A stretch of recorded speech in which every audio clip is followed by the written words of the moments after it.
It's 9:05 at 97.5 Glory FM, and welcome once again to the Saturday Morning Sports Show.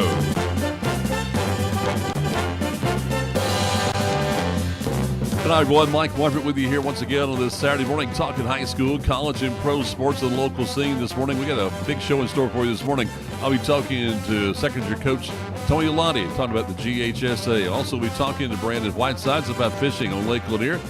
Our longtime friend Walker McCreary. We're talking about college football today in Dahlonega. Also, we'll talk NFL with Harper LaBelle and Georgia State football with Dave Cohen as we bring you Georgia State football this afternoon starting at 3 p.m. only here on 97.5 Glory FM. Lots of things to talk about this morning. High school football action from last night. You heard right here on 97.5 Glory FM. A dominating performance by Jefferson as the Dragons shut out East Hall 54-0 last night.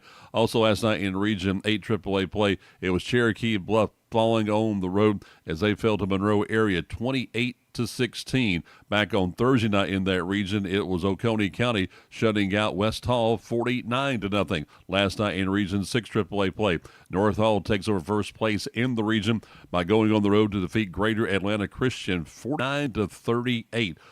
Also last night, it was Chestatee with a battle against Pickens, but a big second half for the Dragons gave Pickens a victory over Chestatee in that ball game 45-28. It was a shutout win for Lumpkin County, blanking Johnson 49-0, and an upset last night in Cleveland as White County defeats Dawson County 25-20 for the Warriors' first win of the season.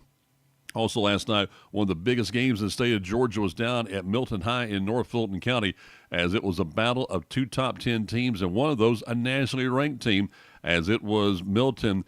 They had a 42-game region streak going. They had not lost a game in 42 straight region games, and Gainesville goes on the road and they defeat the Milton Eagles 28-16. You heard Josh Nimitz last night on the final score here on 97.5 Glory FM, talking about that game as Gainesville got a big win last night, and they're now right at the top of the standings in Region 7 Quinte. They've got Roswell still to play coming up next week before they wrap up the regular season on October 24th, the earliest ever for Gainesville wrapping up a regular season. They'll have the last week of the season off before getting ready for the state playoffs the first weekend in November. Also last night, some other games are around the area. It was in Forsyth County. It was West Forsyth over South Forsyth. It was Denmark defeating Forsyth Central. It was a win for North Forsyth over North Atlanta, and Lambert gets a win over Alpharetta. Also, it was Baines County. They were blanked by Elbert County in Class A action. In the GIAA, it was Piedmont Academy defeating Riverside Prep. Also last night in the GAPPS, it was Lanier Christian falling to Mount Bethel. And back on Thursday night, it was Lakeview Academy winning their final home game of the regular season with a victory over the Kings Academy, winning by a final of 40-28, the final score in that ball game. Lots of more high school football. We're down to the last 3 weeks of the regular season, and 97.5 Glory FL be on the road coming up next week. Will be at North Hall High School at Lynn Cottrell Stadium at the Brickyard, as it'll be North Hall and Lumpkin County, and that'll be for first place. I was told not mathematically can the Trojans clinch it, but they will have Johnson the following week at home. Then they go on the road to Dawson County in a game you'll hear here on 97.5 Glory FM before we get ready for the state playoffs the first weekend in November. And right now, North Hall undefeated, 7-0 on the regular season. They finished the last 8 games of the regular season last year by winning all their games. So 15 straight regular season wins for North Hall. A very impressive time for Coach Sean Pender. We're going to try to get him here on the Saturday Morning Sports Show live in our studios in the next few weeks to talk about North Hall football, as what a season it has been for the Trojans of North Hall. Coming up next here on 97.5 Glory FM, we're going to talk to Tony Lottie, the head coach of the Seconder Jaguars. He's going to talk about a new rule instituted by the Georgia High School Association this past week. It's going to change the landscape of high school sports for the future. He comes up next on the Saturday Morning Sports Show on 97.5 Glory FM. Make sure you join us on YouTube with a live video stream on our YouTube channel at Team Glory Sports.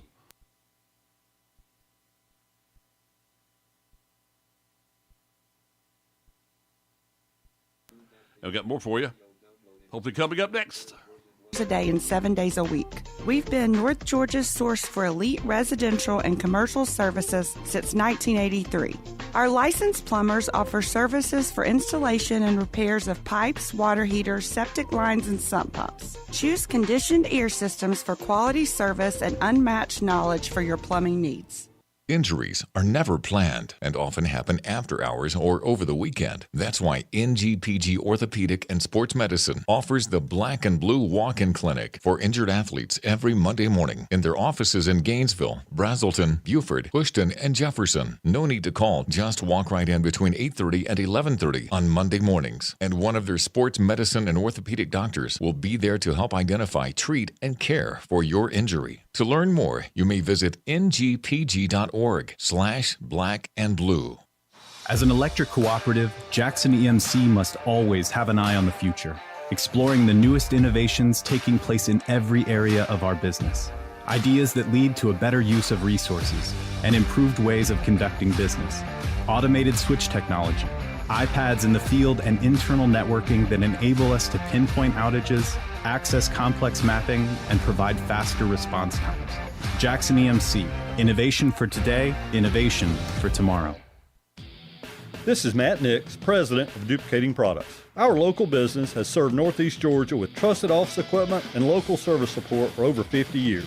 We're proud to support high school football and proud to help businesses stay up and running with fast personal service. As the region's largest independent Canon, Ricoh, and HP dealer, we offer the industry's best equipment backed by real local people.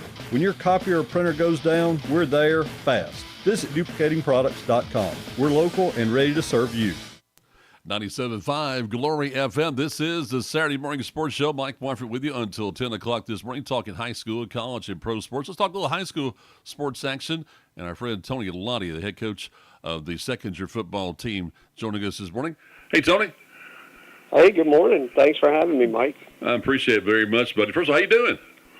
I'm hanging in there. We had a much-needed bye week Friday night. You know, we played Roswell, then Milton, and then Gainesville all back to back to back. So we welcome that bye week this week, that's for sure.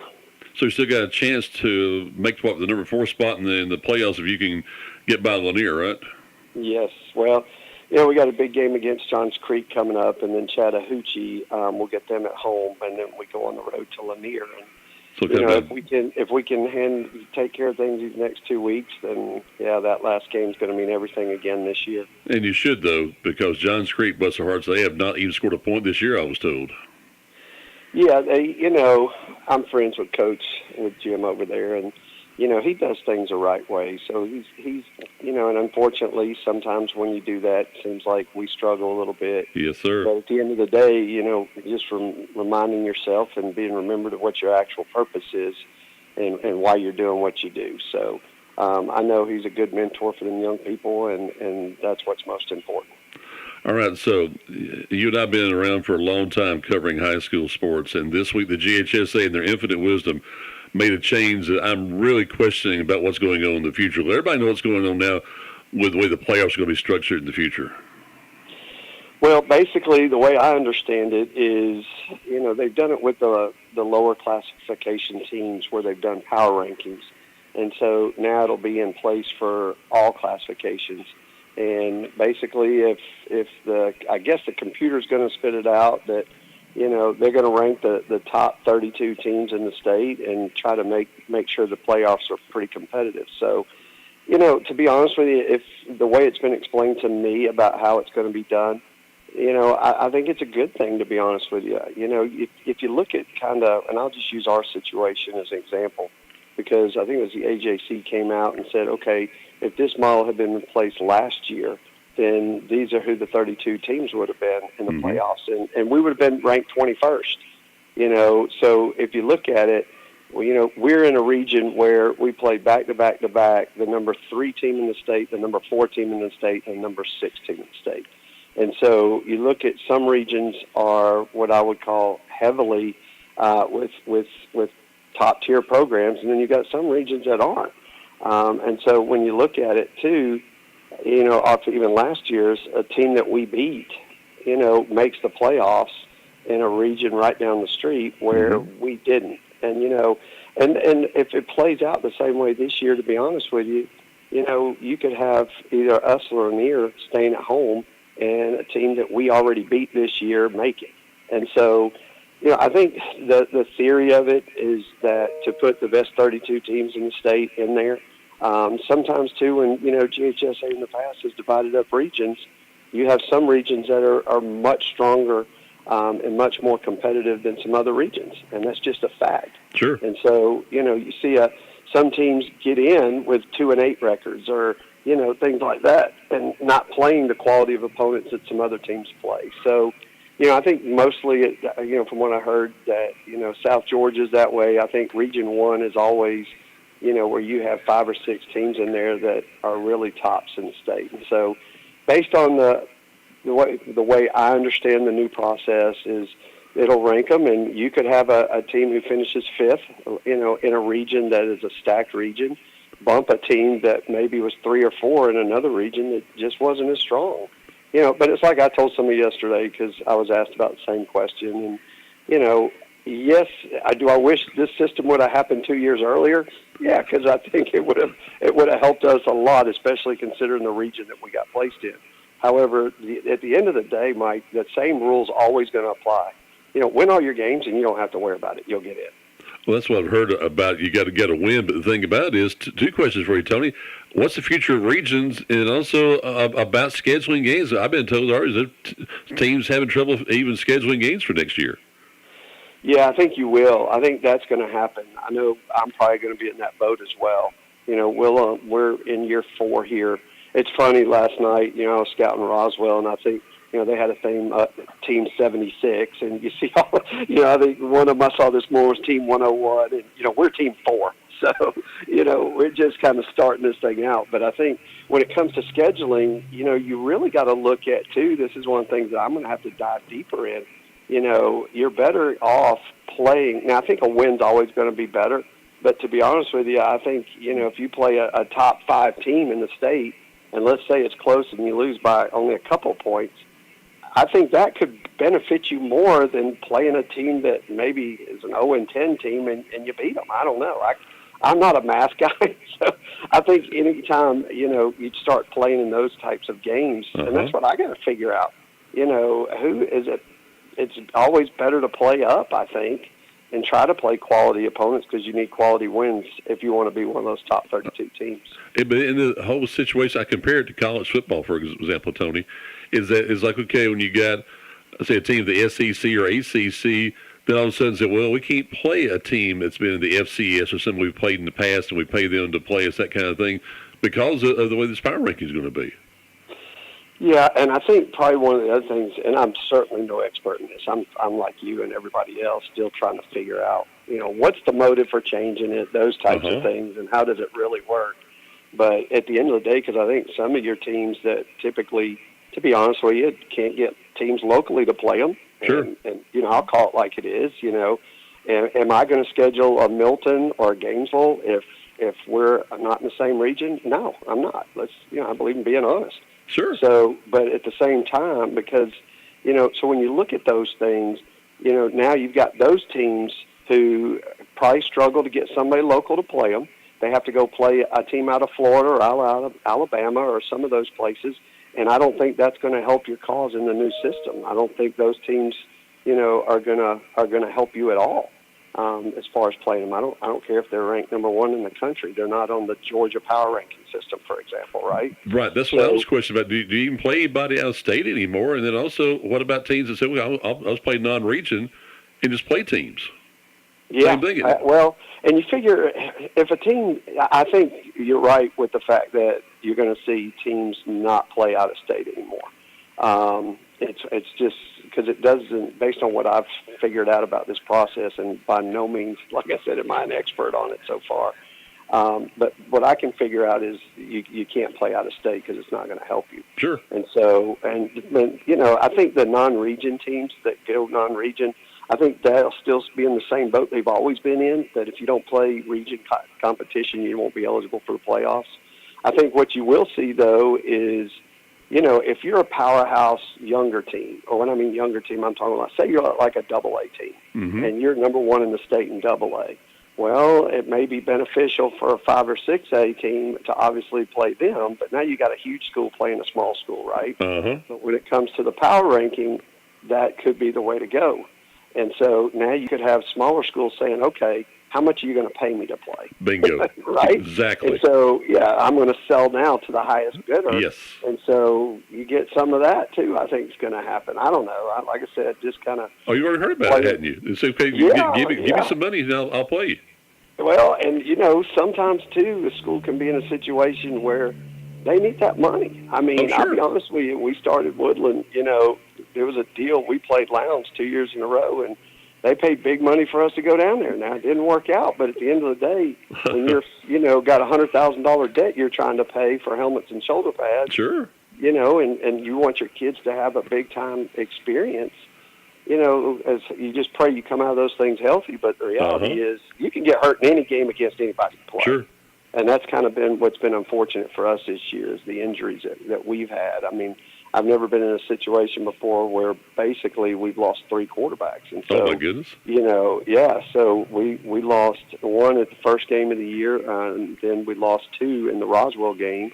And so here, I've had a freshman that we put in who had to battle Milton and Gainesville, and I've been so proud of that kid, the competitor he is, just stepping up because we needed him to step up. But, and we lost 2 running backs. Our 1,000-yard rusher has been out all year. Oh, wow. He got hurt in that Winder game early. So, it's one of those things that every team you hope and pray, you just stay healthy, right, and make it through. And then sometimes you don't, but you just keep battling, you keep fighting. And this whole thing with here's what I think. I think the best 32 teams should be in.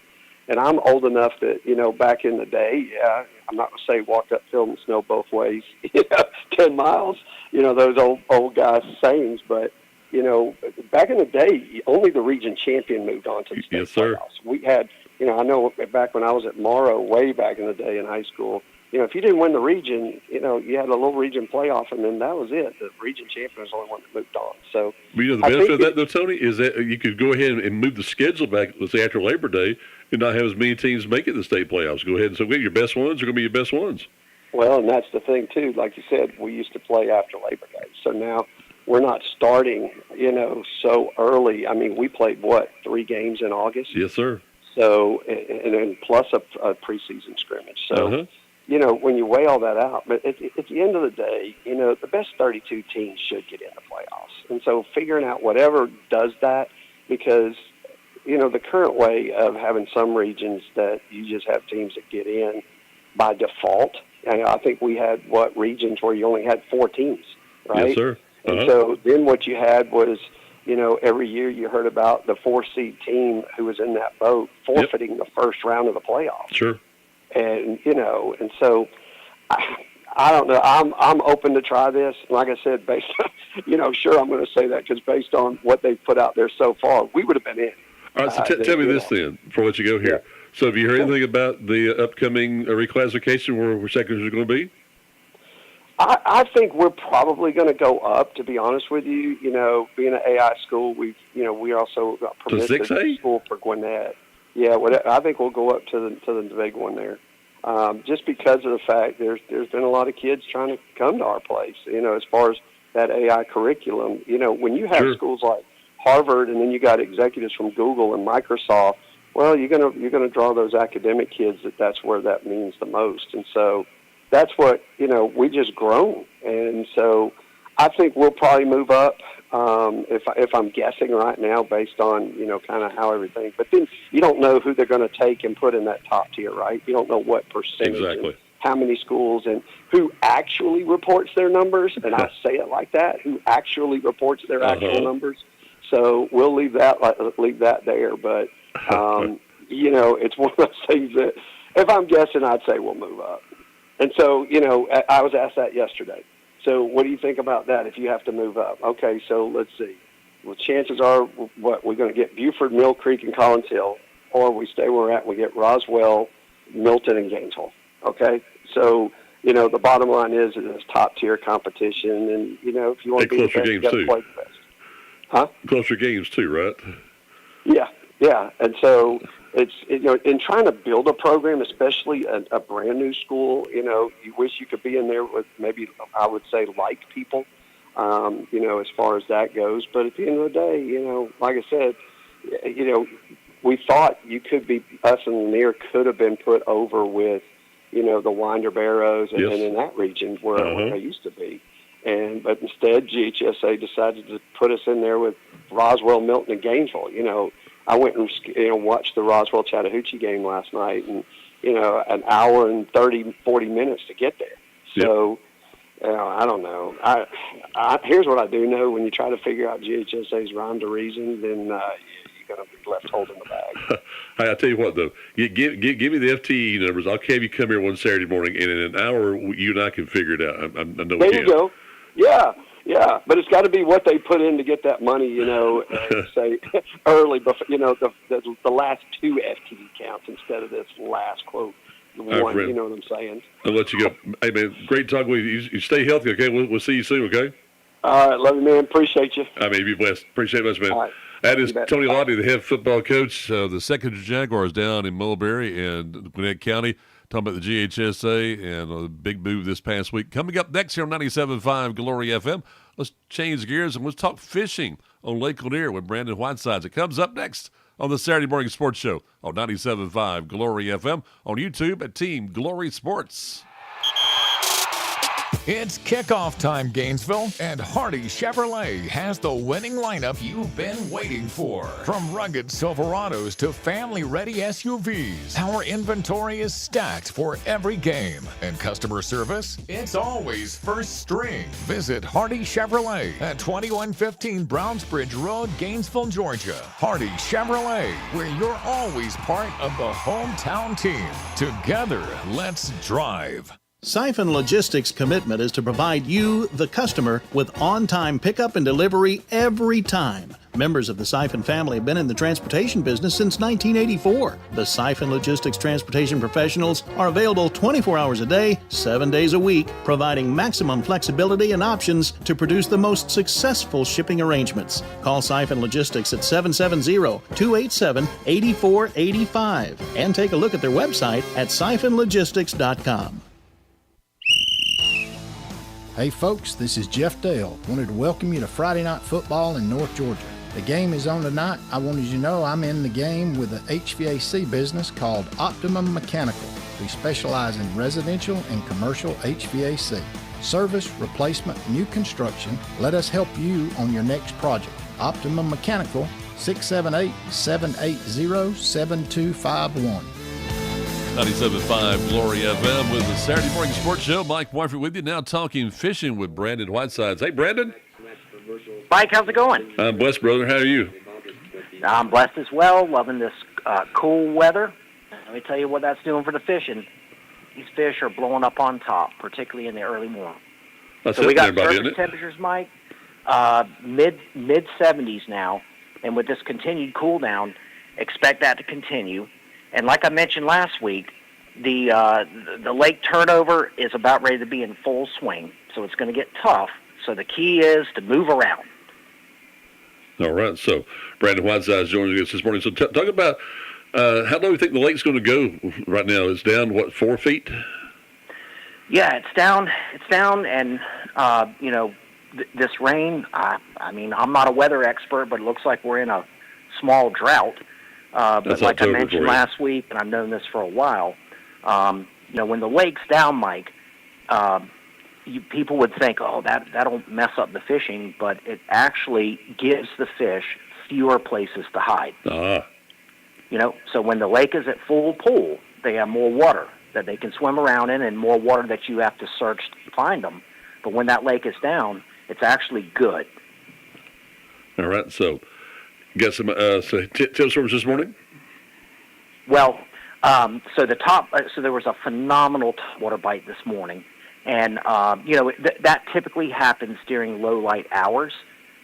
So first thing in the morning, late in the evening, I would expect this to continue for the next couple of days as the fish are getting acclimated to these super cool temperatures. And then, man, if we get some cloud cover, even better. I think this time of year, I complain, Mike, about the lake turnover. It is a reality.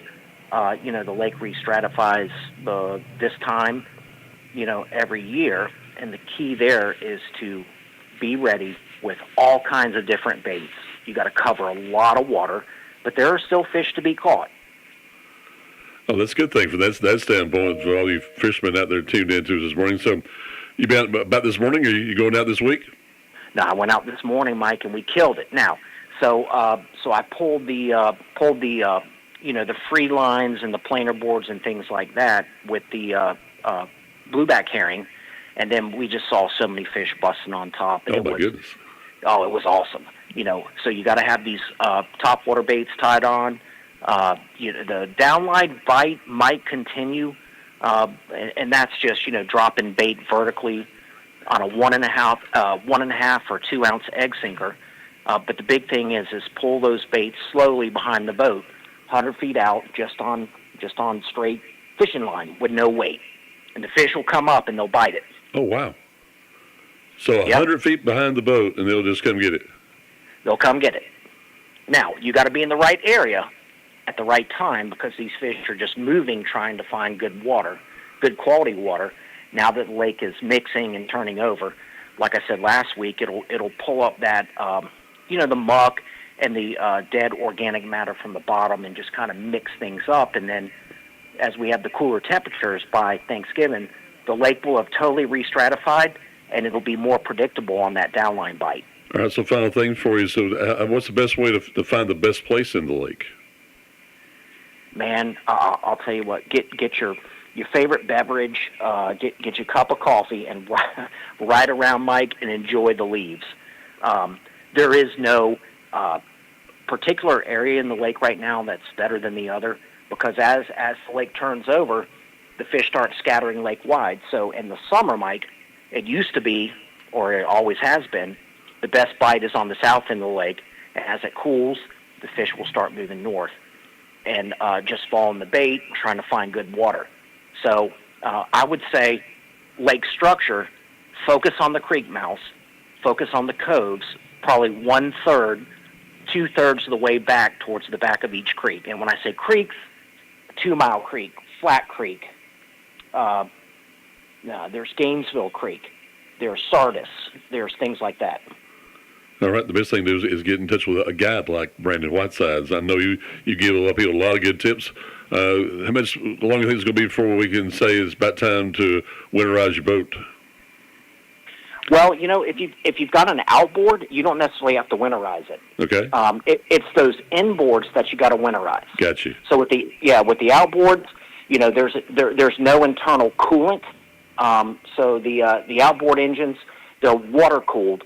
So just make sure you keep that water drained out of them. But those outboards, you do not have to winterize, unless you're up on the Great Lakes and you plan to not use the thing all throughout the winter. But fortunately on Lanier, the bite is good year-round. You got to bundle up in the colder months. You sure do, yes. You sure do. But there's fish to be had. So there's really no winterization needed for an outboard. Got you. All right, man. Great stuff for you as always. I appreciate it. We'll talk next time, okay? Yes, sir. Appreciate it very much. That's Brandon Whitesides, our fishing expert here on 97.5 Glory FM with the Saturday Morning Sports Show. Coming up next, we're going to talk about a very special event taking place in Dahlonega today. Clear about that coming up next on the Saturday Morning Sports Show. Ever feel like your house is just missing a little something? Custom window treatments can go a long way to making your house feel like a home. Call Millie's Drapery and Decorating today for the best in custom drapery, blinds, shades, and shutters. We can schedule for one of our designers to come out to your home, take measurements, and give you an estimate right there on site. That's Millie's Drapery and Decorating, 1732 Cleveland Highway in Gainesville, or give us a call at 770-532-3819. Here I am on the road again, ready to pick up the kids from school, go by the grocery store, and do all the things a busy mother does. It's because I just left North Hall Tire and Wheel, where they made sure I was ready to go. They put on a fresh set of tires, checked the brakes, and even the battery. I know I can trust Mike and Matt and the guys at North Hall Tire and Wheel. They have everything you need, all the name brand tires at the best prices, and the service you need. They're on Cleveland Highway in Gainesville, so give them a call at 770-297-5308. state. And we're back on the Saturday Morning Sports Show, 97.5 Glory FM. Lots of great things happening this weekend. The Coming Country Fair continues through tomorrow. Also, there's Mule Camp Market in downtown Gainesville today and tomorrow. The Sorghum Festival taking place up in Union County in Blairsville. And also, it's a great time for college football. And a very special event taking place today at 1 p.m. at Lumpkin County High School. There's a college football game. You say, okay, there's not a football team in Dahlonega, but to tell you all about it, here is Walker McCrary, a longtime friend. Hey, Walker. Mike, it's a great morning to be outside, and we're blessed to be back in Dahlonega, Georgia. So tell me about what you're doing now. Yeah, so I am took a job in Newport News, Virginia, with the Apprentice School, a school that trains students to build aircraft carriers and nuclear-powered submarines for the United States Navy primarily. And as part of that school, we have a football team and scheduled to play a team out of Pensacola, Florida today. And instead of one team driving 16 hours, let's just meet halfway. And a place you're very familiar with. Absolutely. Lumpkin County High School is a beautiful facility, and couldn't think of a better place to bring a college football game to on a Saturday. And Walker's a native of Dahlonega, grew up in Lumpkin County. His dad, longtime educator up in that area, and known Walker for a long time. Moved to Virginia because his wife working as a doctor up that way. So you hooked up with Apprentice. Let everybody know about this school when it comes to sports. This is really a unique place you're associated with. Yeah, like I said, the students, about 750 of which are at the school. Sorry, I just walked up the stands here at the high school trying to get things set up before the teams get here. But, we build ships for the Navy, aircraft carriers and submarines, and these kids work 6 to 2:30 every day on the shipyard, and so they have to, come up with time after that and sacrifice extra time to go to practice and, not only in football, but we have basketball, wrestling, baseball, and golf. So it's a neat little place in Newport News. It's a kind of a gym because, not a whole lot of people know that this school exists, but all of these kids, Mike, they get paid to go to school. They don't have to pay for their education. They learn a trade. They can end up with a career once they graduate with Newport News Shipbuilding. So it's a really, really cool place to be, and I'm honored and blessed to be able to be a small little part. So this kind of school up there, why they play sports up there, Walker? Well, the school was founded in 1919, and athletics has been an integral part from the start. Football has been a sport since 1919. The very first week of school, there was a football program. How about that? And so it's an opportunity for these students to continue to,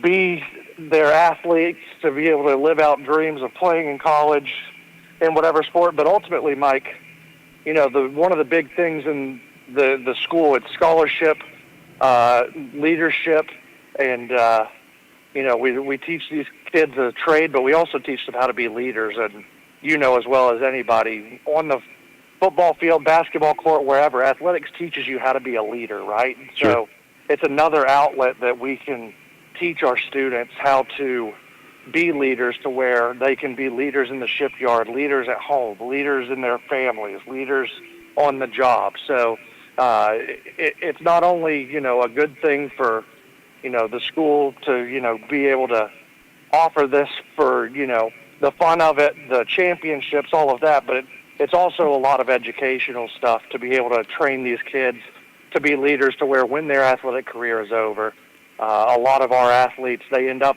as leaders in the shipyard, as construction supervisors, as, leaders in the company. We've had an alumnus go all the way to be the president of the company back in the 80s. Wow. So, how about that? the school thrives on creating leaders, and athletics is a small part of that. All right, we're talking with Walker McCrary, who's a former director of the Sports Information Department, director of Sports Communications at the University of North Georgia. Before that, Trip McConnell, a longtime friend here in the local area. So, talking about we talk about different brands of football in the high school level, from say like a Lakeview Academy to a Gainesville. Same thing here. Football's football. So, talk about what kind of game you expect. There's going to be a showcase for these two teams, and also about college football in Dahlonega. Yeah, college football in Dahlonega is the first time ever that a game has been played in Northeast Georgia. At least as far back in records as I can find. Obviously, you have college football over in Rome at Berry, and a little bit southwest of us with Reinhardt down in Waleska in Cobb County. But this is the first time northeast of Athens that there's a college football game, and it's sure to be a good one. The Apprentice School, 2-3 on the year, really should probably be 4-1 if we're being honest, Mike. A couple of games that, a ball bounces a little bit of a different way, and the Builders are on the good side of the scoreboard instead of the bad side. So, but they're 1-0 in conference play. This is a conference game today. Lighthouse Christian out of Pensacola, Florida, they come in at 5-0 on the year and 1-0 in conference play. It's a cross-division game in New South Athletic Conference action. So it should be a really, really good football game. And for those fans here in Dahlonega, Lumpkin County's own Matthew Reese, an offensive lineman for the Indians, is coming back. He's at the Apprentice School as one of the starting offensive linemen, so a chance for him to be able to come back and play at home is also a pretty cool little thing. Oh, it sure is. So tell about how we get tickets for the game today. 1 o'clock kickoff, right? Yeah, 1 o'clock kickoff. Tickets can be found on Lumpkin County's GoFan page if you want to pre-purchase. They'll also be selling tickets at the gate as well. 1 o'clock kick, and so it's a great chance to catch a college football game a lot cheaper than you would find down in Atlanta or Athens, mind you. I bet. So, hey, have you got like a streaming service we can tune in to hear you call the game? I won't be calling the game, but Lumpkin County will be live streaming the game through their Huddle TV account. Gotcha. So if you want to catch the game there, that's where you'll find it. All right, buddy. Okay, congratulations. Bring it down here. It's going to be a big event. Hopefully it's going to be a big crowd and basically the future of college football in Dahlonega, buddy. I appreciate it much.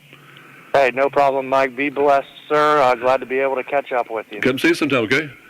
Absolutely. All right, brother. Thanks much. That is Walker McCrary now with the Apprentice School in Newport News, Virginia, talking about college football coming to Dahlonega today at 1 p.m. Coming up next, we'll talk about college football in the NFL. We'll talk with Harper LaBelle first here on 97.5 Glory FM with the Saturday Morning Sports Show. EMC Security. Hey, it's Coach Mark Richt here. Everyone knows defense wins championships. And if you're not using EMC Security to defend your home and family, you need to step up your game. With EMC Security's no contract and local service, they are a clear number one. So give them a call or visit them online at emcsecurity.com. That's emcsecurity.com. EMC Security. Smart protection for a safer tomorrow. Back to school shouldn't mean back to the doctor. Make sure you go to Riverside Pharmacy for all of your health needs. They have everything from hand sanitizers to all of the vitamins you'll need.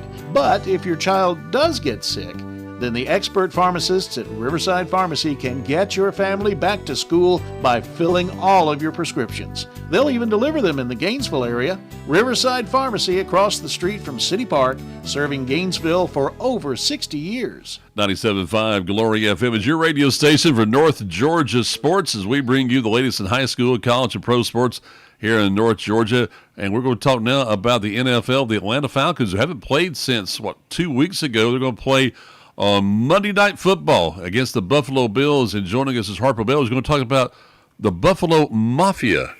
Hey, Harper. The Bills Mafia. Yeah, Mike. It's real. It's a real thing. Those New Yorkers, they love that team. And ever since the late 80s and mid-90s, they've had a following that is very genuine and real. It's not as big as the Steelers or maybe the 49ers. It would be if they had won any of those 4 Super Bowls that they were in, but they still love the team, and they're going to have a new stadium here next year. It's going to be a pretty exciting time there for the folks in Buffalo. How about that? That's interesting. They're going to get that new stadium. I did listen to an NFL show that said, they're not the best team in the AFC right now. They're one of them, but they got upset by the New England last time.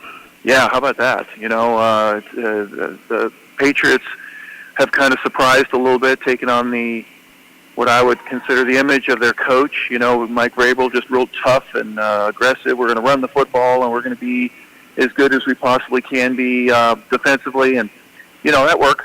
And it takes a little while to get the right people to make it work. But a little bit of an upset. I didn't think Buffalo would lose last week, but the Falcons, at least while they're scouting out, they're beatable. You can take them.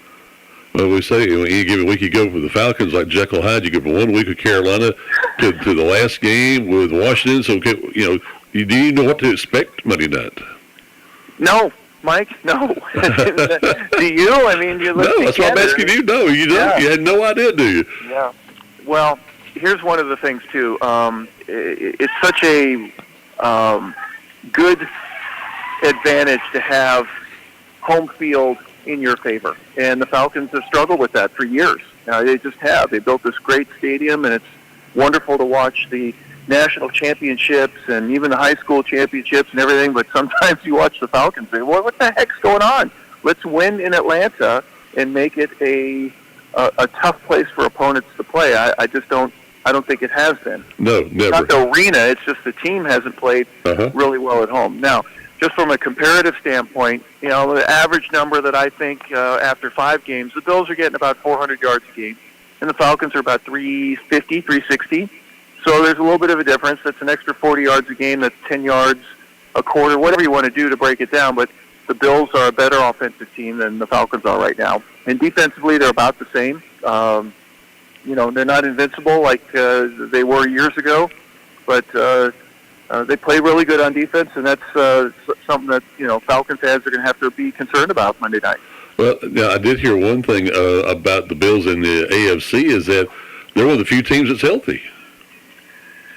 Yeah, they're healthier. I don't have it in front of me, Mike, but you look at some of the headlines there for the league, and there are so many teams that have multiple starters that are out at this point. And so I think that's obviously the Falcons have a few guys, A.J. Terrell being the one, the most important, I think, of the guys that were hurt that are going to be back in the lineup. And, it's critical to have all your guys out there for obvious reasons, but you got to get by with your second guy. And then who's coming in from the practice squad, or who can you call in off the street? That's not always easy to do, but both the teams are healthier than many others in the league right now. So how important was to have the offensive coordinator back on the sidelines?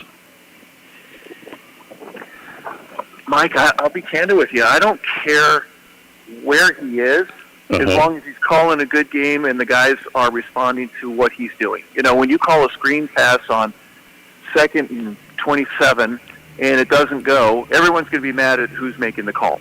I don't care if he's up in the booth or on the sideline, but if it does make a difference for the team and you can see definitive results because of it, okay, well then, put him on the field. I'm okay with that. Well, I heard the thing, they said the advantage is that you get to play quicker, okay? You think the way communication is, you could go and say, hey, I'm talking to Harper on the phone right now compared to talking to you in person.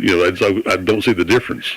Yeah, there's a little bit of a relay delay when you call it in, but, he has direct access to Michael Penix from wherever he is. Yeah.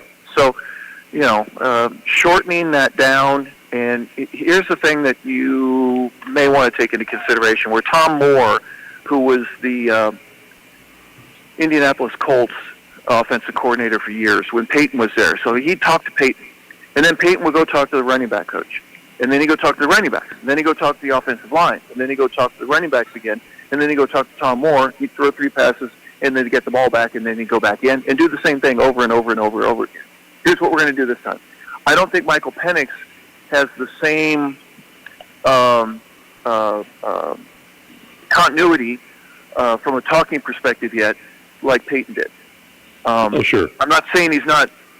I'm just making an observation. Sure. When he gets control of the offense and he tells people what he wants to do and how he wants to do it, and you run this or else I'm not going to get. You're not going to come in the ball game.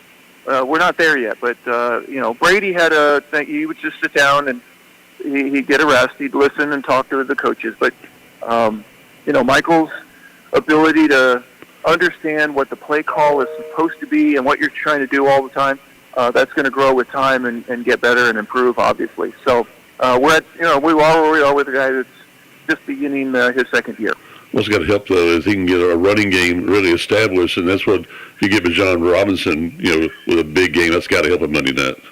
Yeah, about 130 yards a game is what we're averaging right now. I think the Bills are 150, give or take. Mm-hmm. So both defenses are really going to have to tighten up and do whatever they need to in order to stop the opponent and get the ball back for the offenses. But for goodness sakes, you do not want to play badly on the big stage, and Monday Night Football is as big as there is. Boy, Mike, I tell you, I've been on a couple, I think Kansas City one year when Joe Montana was with the Chiefs near the end of his career. Uh-huh. They beat the brakes off of us, and then one time on Monday night with Pittsburgh. I know Al Michaels. I used to work with his son when I was back in California, and I saw him before the game and shook his hand, and he goes, "Do something special tonight. I'll mention you." Well, that doesn't mean snap it over somebody's head or anything like that, but we ended up getting trounced, and I asked a couple of friends. They go, "No, Al didn't say a word about you," so I was safe, at least for that game. Wow. All right, so I hear you're at a game right now? Yeah, my son's actually, he's on the mound. So, he's throwing. And right, here's the pitch, He's gonna be you want Vince go on a glorious Saturday morning. It's a 1-2 swing and a miss by number 45. His last name is Parker. I don't know his first. Parker is first at bat here today. Yeah, so I think we're up 3-0 right now in the first. So it's going pretty good now for the good guys. All right, so the Dodgers are going to win the pennant, you think? What I want to see tonight is whoever wins use up all their pitchers, kind of like what happened last night with a 15-inning game.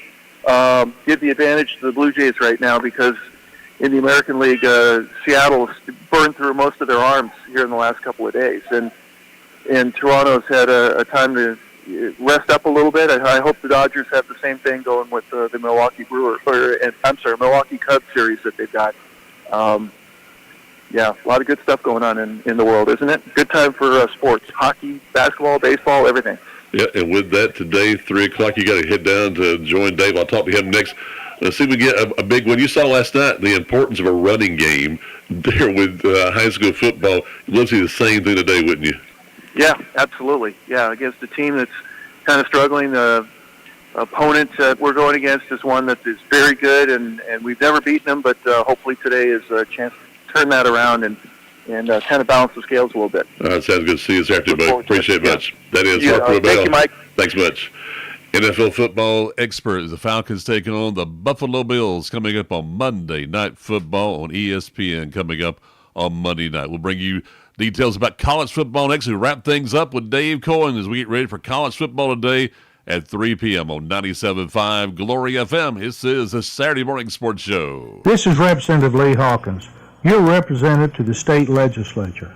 I want to wish all the local athletes in our area the very best this season.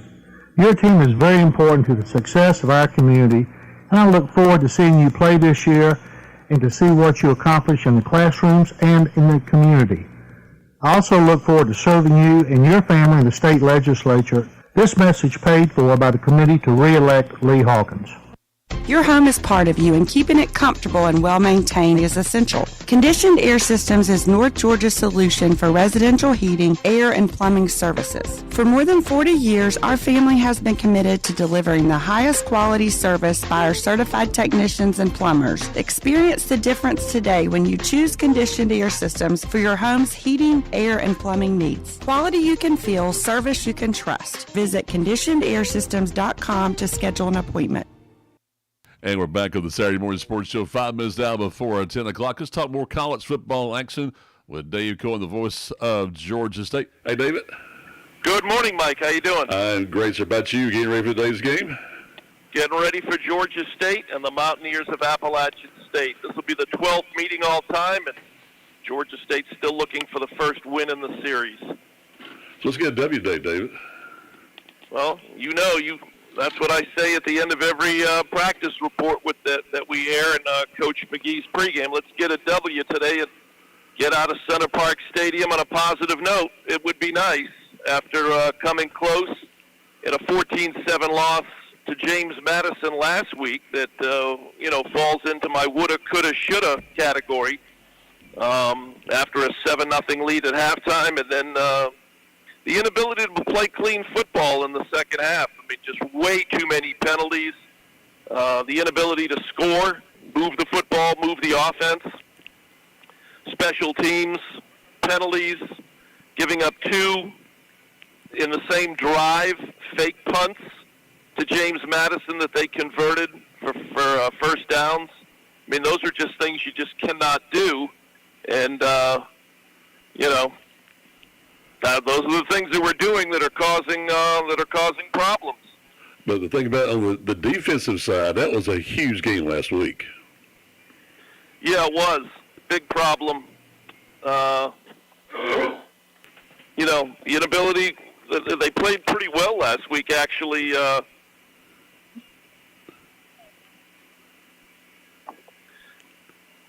Hold on there for a second, Mike. Okay.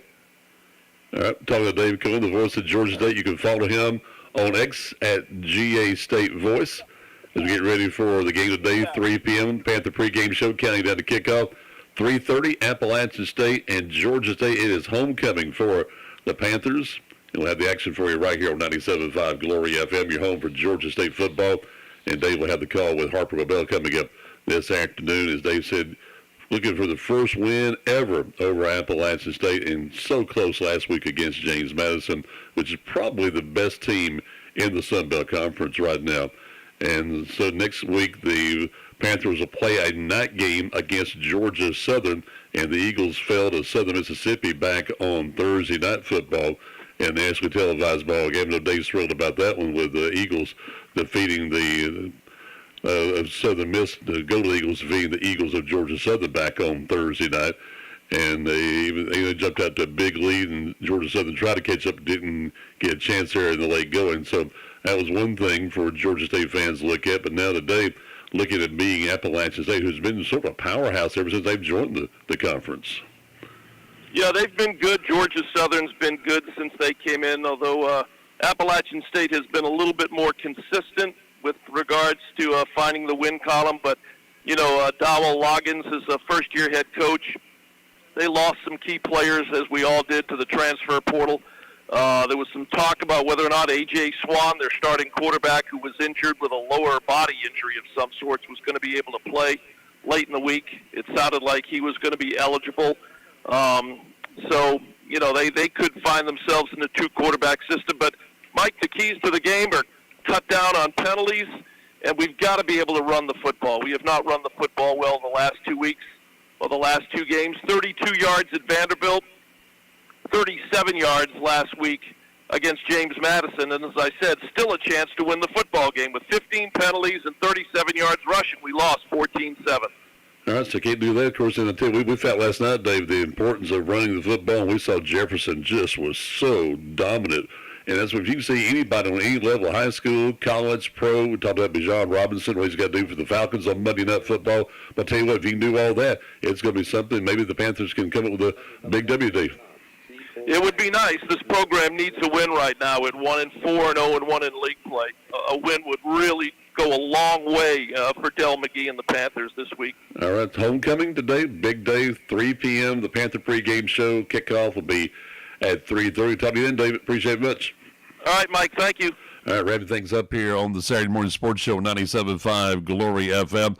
High school football coming up next Friday night. It's a battle for the number 1 spot in Region 6 AAA. North Hall goes up against Lupkin County. Our broadcast starts at the Long Street Cafe pregame show at 7:05. Kickoff will be at 7:30 p.m. Thanks for joining us here on 97.5 Glory FM with the Saturday Morning Sports Show. Make sure you follow us each week with our live video stream on YouTube at Team Glory Sports.